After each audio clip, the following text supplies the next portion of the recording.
Նարեկ Կարապետյանի այսօրվա հրատապ հայտարարությունից ու ջրամատակարարման ոլորտում առկա խնդիրներից և Նիկոլ Փաշինյանի հերթական ձախողումը կառավարման ոլորտում արձանագրելուց հետո ես և մեր քաղաքական ուժի մյուս իմ թիմակիցները բազմաթիվ զանգեր ու նամակներ ենք ստանում։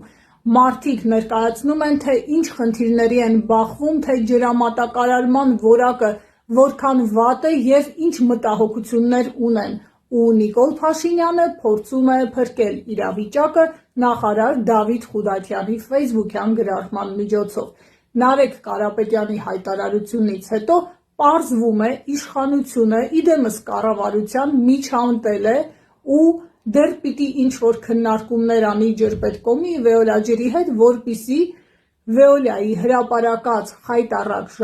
ժամանակացույցը կյանքի չկոչվի։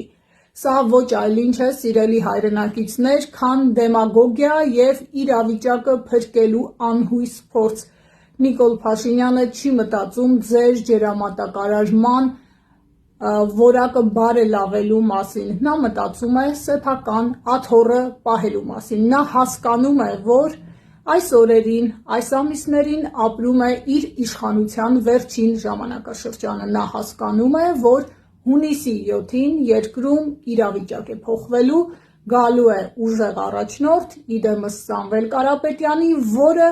մեր երկրի, մեր հասարակության, մեր քաղաքացիների առջև ծառացած խնդիրներին տալու է համակարգային և հիմնավոր լուծումներ, որը չի առաջնորդվելու իրավիճակային լուծումներով և չի անելու պոպուլիստական քայլեր։ Ի դեպ, վերջին 2 օրերին Նիկոլ Փաշինյանը հենց 2 նման քայլ արեց։ Նա զգում է փոփոխությունների շունչը, նա տեսնում է, որ ուժեղ Հայաստանը մոտենում է։